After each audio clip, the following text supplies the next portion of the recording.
Në dekadat e mia në diktatur, një nga ose nofta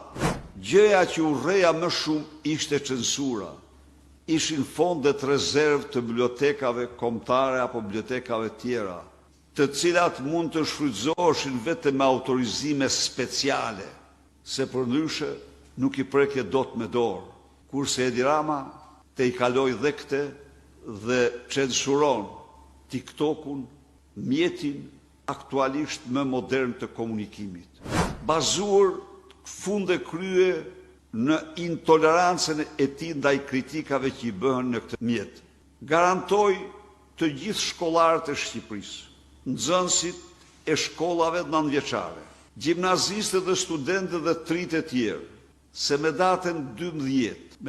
12, TikTokun do ta kenë në telefonat e tyre, në kompjuterët e tyre.